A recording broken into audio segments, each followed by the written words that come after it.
할렐루야. 성령의 열매를 맺읍시다. 성령의 열매를 맺읍시다. 자, 오직 성령의 열매는 사랑과 희락과 화평과 오래 참음과 자비와 양선과 충성과 온유와 절제니 이 같은 것을 금지할 법이 없느니라. 예수 그리스도의 사람들은 그 육체와 함께 정욕과 탐심을 십자가에 못 박았느니라. 아멘. 갈라디아서 5장 22절에서 24절의 말씀입니다.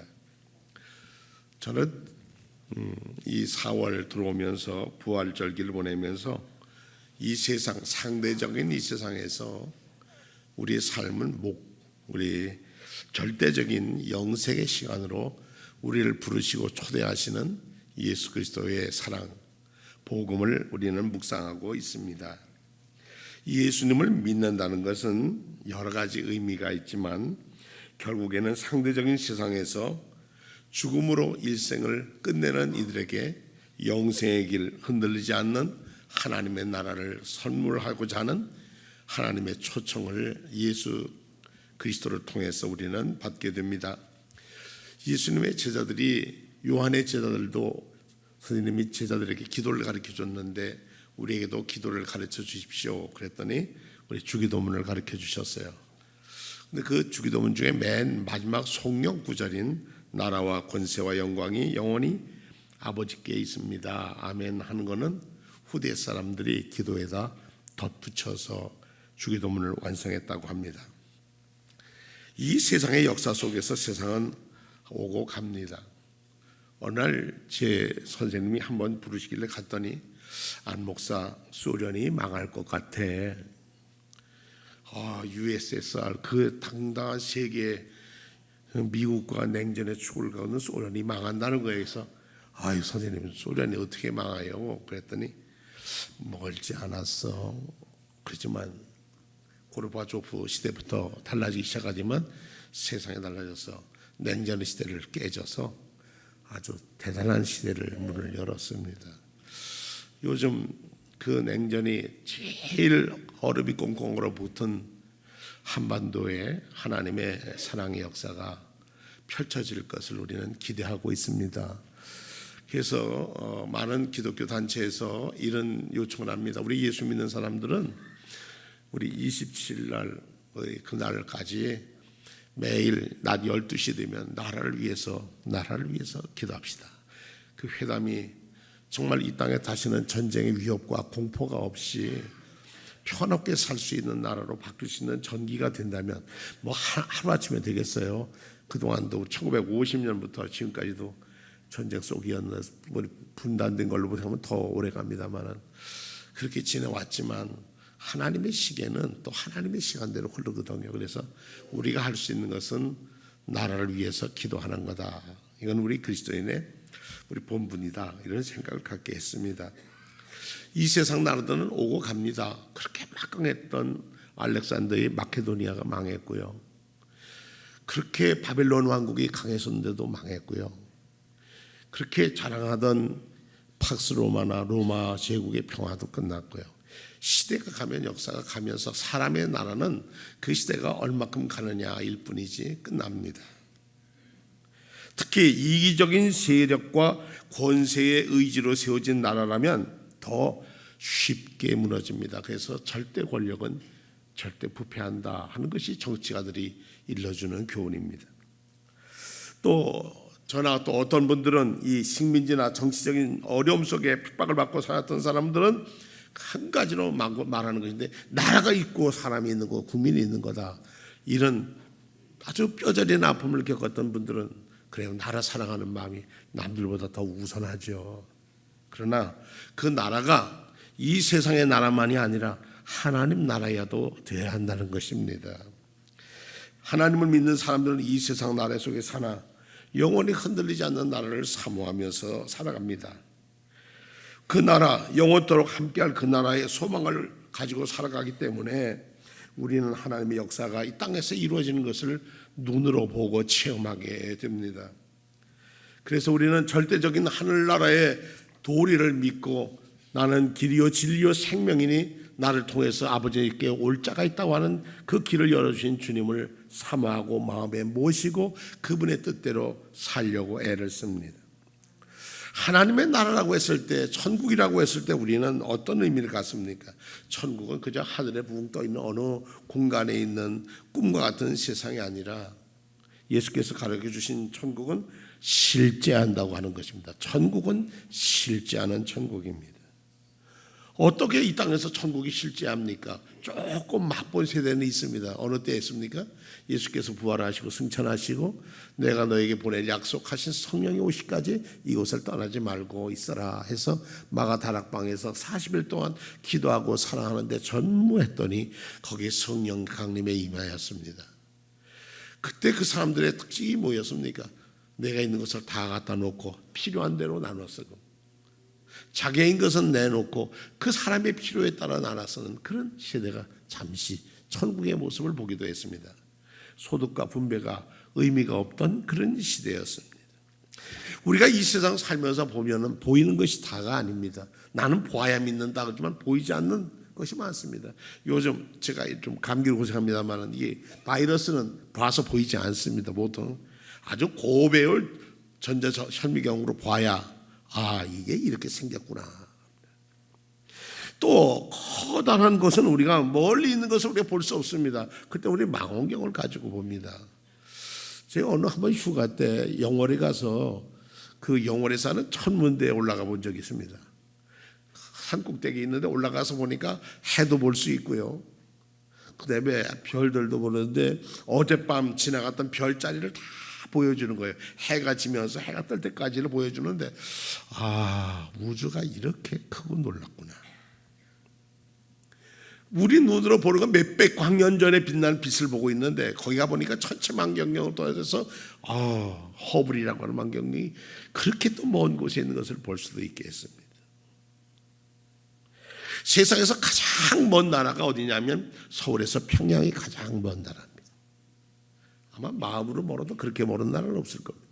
그런데 일전에 보니까 여기는 평양입니다. 그리고 여기는 청와대입니다 하고 얘기하는데 옆에서 우리 시내에서 전화하는 것처럼 똑똑하고 깨끗하게 잘 들렸다. 말하고 들었다 하는 것은 우리에게 소통할 수 있는 길이 열린다는 것은 참 축복입니다. 어쨌든 하나님의 나라는 그런데 천국은 조금 다릅니다. 눈으로도 볼 수 있는 모습으로 오지 않을 때도 있습니다. 또 여기 있다 저기 있다 하도 너희는 믿지 말라고 했습니다. 요즘 이상한 사람이 무슨 뭘 만들어서 저 판문점인가 어디에다가 두루미 마을을 만들고 사주를 보니 어떻고 하는 얘기 보면 미신에 걸린 사람들이 세대 말기의 현상들이 뭐냐면 이 세상을 혹세무민하는 세상 사람들을 유혹하는 그런 집단들이 커져가고 있습니다. 사람으로 만든 것, 사람이 이루어진 것은 그 시대는 가면 무너집니다. 천국은 어디 있느냐면 너희 가운데 있다고 그랬습니다. 누가복음 17장 20절에서 21절 말씀인데 너희 가운데라는 말은 두 가지 뜻입니다. 하나는 너희 마음에 있다는 얘기입니다. 혹시 이 자리에 오셔서도 마음이 지옥인 분들, 이 자리에 오셔서 마음이 불편하신 분들, 아직 이 자리에 와서도 깝깝하신 분들이 있다면 이분들은 조금 자기 신앙의 렌즈를 좀 잘 닦으셔야 합니다.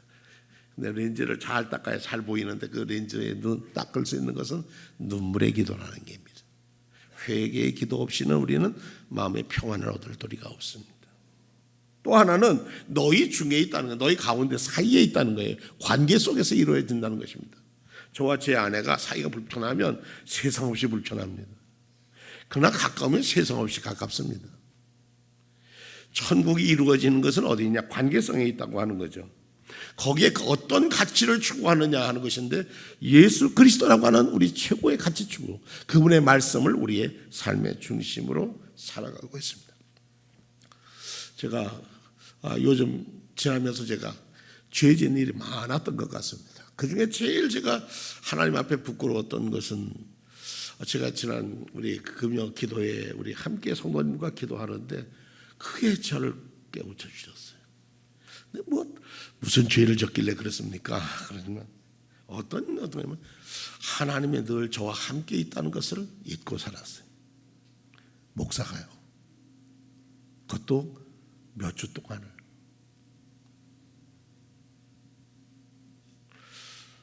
하나님 앞에서 하나님의 기름 부어서 목사를 할 때 내가 너와 함께 하겠다는 거 아멘 하고 크게 대답도 하고요, 믿고 또 그렇게 살아왔는데, 때로 어떤 우리의 생각이 우리 곁에 하나님이 계시다는 것을 잊고 거기에 빠져버리게 만듭니다.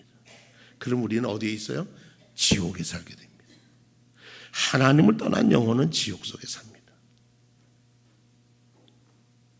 하나님 나라가 너희 가운데 있다고 하는 것은 내가 너와 함께 있다고 하는 뜻이고, 내가 너를 보고 있다는 것이고, 내가 너를 지키겠다고 하는 뜻이고, 내가 너를 강건케 하겠다고 하는 약속인데, 눈에 보이는 것, 예수 그리스도의 사람들은 육체와 함께 그 정욕을 십자가에 못 박았느니라 하고 외우면서도 성령이 열매하고는 저만큼 떨어져 있었던 것 같습니다. 제가 회개합니다.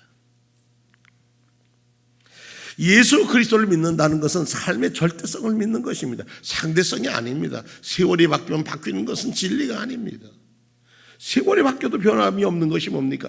우리에게 주시는 믿음을 통해 영생을 얻는 일입니다. 그래서 우리는 흔들리는 이 세상에 살지만은 흔들리지 않는 영원한 나라를 사모하며 삽니다. 그래서 그 나라를 체험하면 하나님이 주시는 기쁨이라는 걸 채워주십니다. 우리가 예수 믿으면서 우리의 삶이 얼굴에 기쁨이 없고 우리 마음에 걱정, 근심이 우리 마음을 딱 잡고 있으면 우리가 아무리 예수 믿는 사람이라고 말은 해도 우리는 여전히 세상 속에 빠져 삽니다.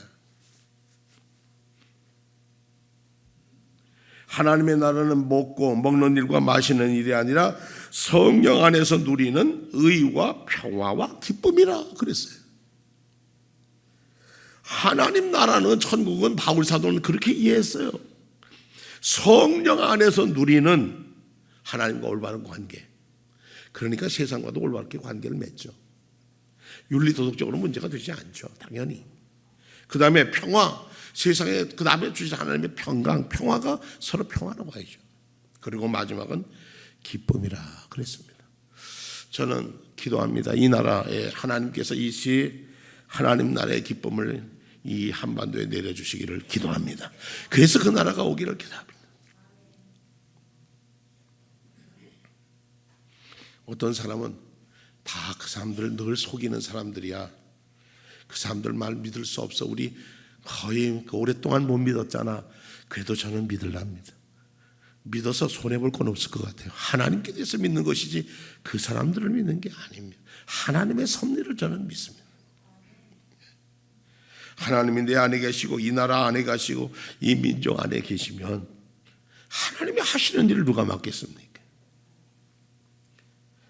그 무엇보다 지금도 4월 달에 전쟁이 나냐, 5월 달에 전쟁이 나냐, 몇 월 달에 전쟁이 나냐, 핵무기는 어떻게 됐느냐, 맨날 그걸 걱정하던 사람들에게 핵무기 없애고 안 하겠다 그러니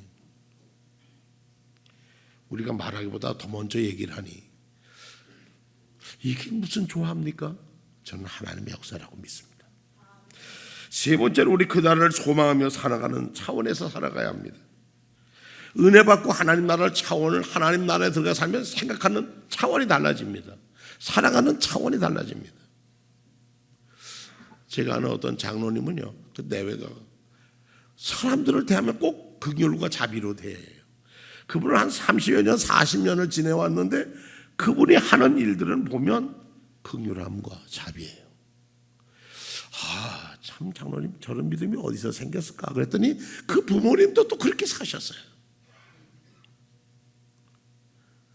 남들이 어려운 걸 보면 그냥 보지 못하고 그것을 해결하고 가야 돼요. 그게 누가 해결 안 하면 자기들이 끌어안고 가요. 아, 하나님이 그렇게 사랑하시는구나. 다 사람들이 손해볼 거라고 하는 거예요. 한 번은 이런 얘기를 하더라고요.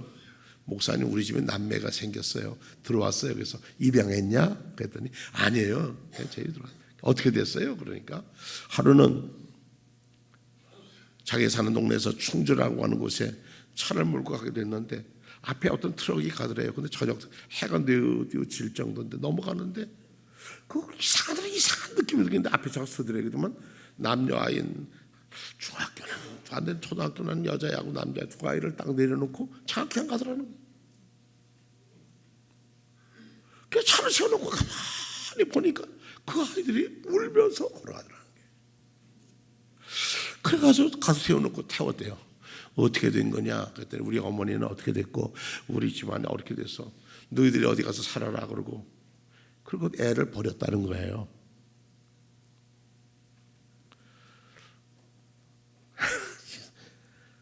그래서 그 아이를 태우고 집에 와서 키우고 입양시설에 보냈죠. 거기 오래 있어서. 그래서 했더니 어느새 그 아버지가 찾으러 왔더래, 해달라고. 세상에. 그래서 어떻게 해야 될까? 아버지가 달려면 돌려드려야죠. 다시는 그런 일 없겠다고 몇 년이 지난 후에 그것도 돌려보냈다. 믿음은 그런 것 같아요. 임신하는 과정 같아가지고요. 작은 생명체가 가면 갈수록 커지고 그러다가 보이잖아요. 아이로 태어나면 얼마나 기쁩니까? 요즘은 지나가면서 아이들을 보면 전부 다 천사 같아요. 네 생명이 얼마나 소중하냐. 예수님의 말씀을 믿고 예수님의 복음을 받아들이는 사람은 나날이 변해가요. 그러나 아이도 280일이 걸려야 아이가 태어나듯이 우리도 신앙에도 우리가 잘할 수 있을 때까지 우리가 시련도 겪고 역경도 겪고 그래요. 어떤 사람은 40년 50년의 역경이 올 수 있는데 끝에 가니까 먼저 미안하다고 사랑한다고 손을 내밀잖아요. 이런 역사가 우리 교회 안에 일어나고 있어요. 얼마나 감사해요.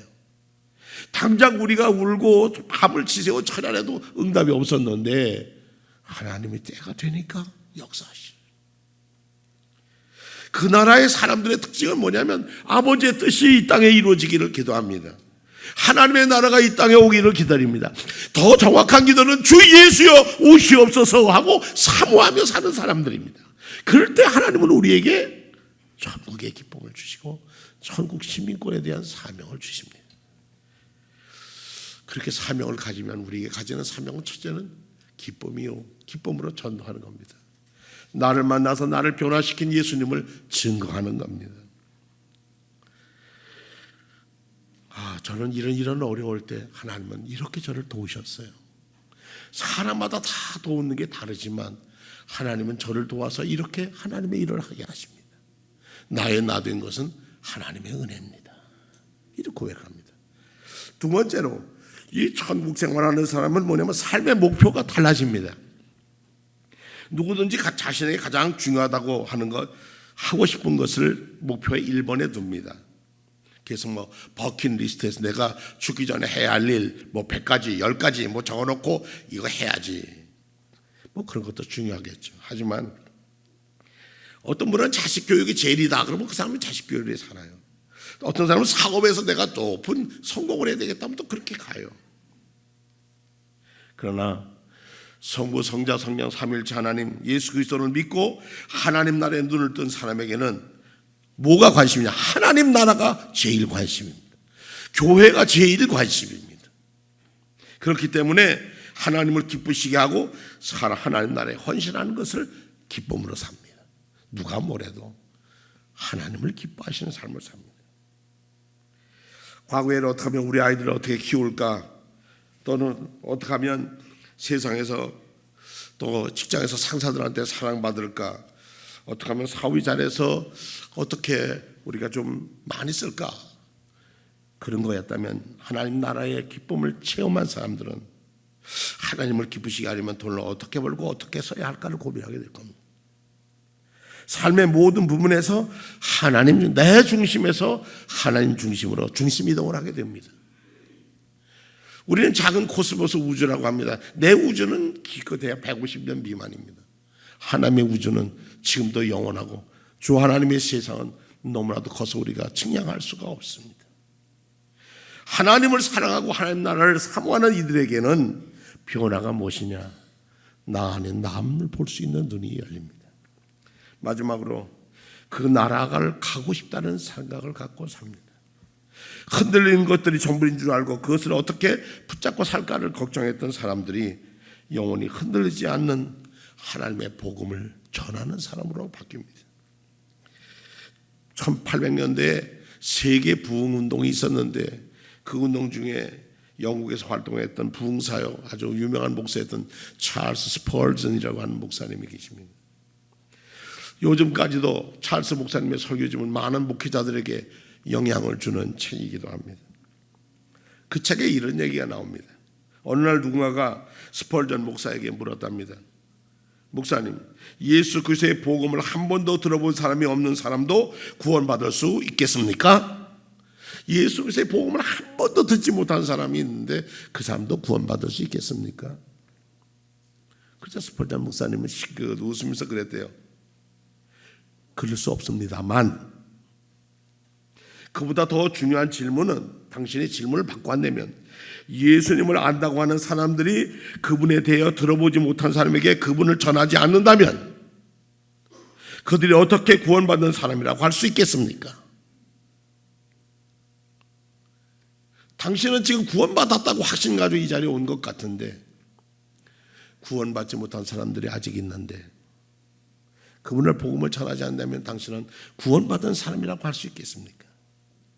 예수 그리스도를 알지 못하는 사람들, 그래서 흔들리지 않는 것들을 있다는 사실도 까맣게 모르고 사는 사람들.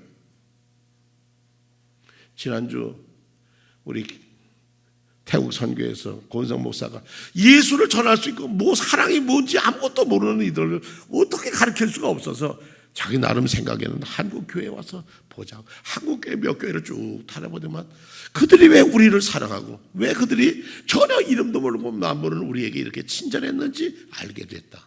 그것은 예수님이기 때문에. 선교사의 보고를 들으면서 한 영혼 구원하는 것이 천국 영혼을 구원하는 길인데, 여러분들은 하나님 나라의 복음을 선포하는 일꾼으로 부름받은 이들입니다. 그것이 목사로 부름받았던, 장로로 부름받았던, 권사로 부름받았던, 우리는 평신도로 어떤 직분을 부름을 받았던 우리는 우리가 사모할 나라를 전해야 합니다. 보라, 내가 여러분 중에 왕래하며 하나님 나라를 전파하였으나 이제는 여러분이 다 내 얼굴을 보지 못한 줄을 아노라. 그러므로 오늘 여러분에게 증언하오니와 모든 사람의 피에 대하여 내가 깨끗하니 이는 내가 꺼리끼지 않고 하나님의 뜻을 다 여러분에게 전하였습니다. 에베소에서 헤어지게 됐습니다. 바울 사도가 예루살렘에 올라가면 이제 자기의 목숨이 어떻게 될는지, 이 예언하는 사람이, 이 사람이 이 띠를 매인 사람은 가면 죽음이 기다리고 있다. 예배소 교회 사랑 많은 장로님들과 교회들이 가지 말라고, 예루살렘에 올라가지 말라고 붙들고 옵니다. 가지 마세요. 가지 마세요. 그러나 바울 사도는 그곳에서 내가 무엇이 기다린다 할지라도 나는 내 길을 갑니다. 왜냐? 제가 가야 그 사람들도 구원받을 거 아닙니까? 복음을 위해서 나는 그 자리에 가는 거지 내 생명이 두려워 가던 것은 아닙니다. 로마서에 보니까 바울 사도는 1장 16절에 내가 복음을 부끄러워하지 아니하노니 이 복음은 모든 믿는 자에게 구원을 주시는 하나님의 능력이라. 첫째는 유대인에게요 또한 헬라인에게로다. 복음에는 하나님의 의가 나타나서 믿음으로 믿음에 이르게 하나니 기록된 바 오직 의는 믿음으로 말미암아 살리라 함과 같으리라. 우리는 하나님의 의를 위하여 부름받았습니다. 하나님과 의로 믿음으로 의롭다 함을 받은 사람입니다. 그렇다면 우리의 삶의 관심은 나 중심에서 주님을 기쁘시게 하는 일로 바꿔줘야 하지 않겠습니까? 교회를 사랑하는 일, 교회를 위해 기도하는 일, 교회 예배에 참석하는 일, 교회에 헌신하는 일, 이것이 어떻게 해요? 억지가 아닌 기쁨으로 일하게 되는 것입니다. 하나님의 은총과 자비가 우리가 사모할 하나님 나라를 사모하면서 여러분들이 이 땅의 삶이 전부가 아니라는 것, 잠깐 세상에서 우리가 지나가고 영원한 세상에 있음을 믿는다면 그리스도와 함께 있다는 확신과 그리스도께서 우리 위하여 십자가를 지셨다는 사랑과 그분이 우리의 소망되기 위하여서 부활하셨다는 것과 그분이 다시 재림주로 오신다고 하는 확신을 가지고 산다면 우리는 천국 생활을 하는 것일 것입니다. 여러분의 가정과 여러분의 한 주간, 이 한 주간의 삶이 천국이 되시기를 축원합니다. 기도하겠습니다.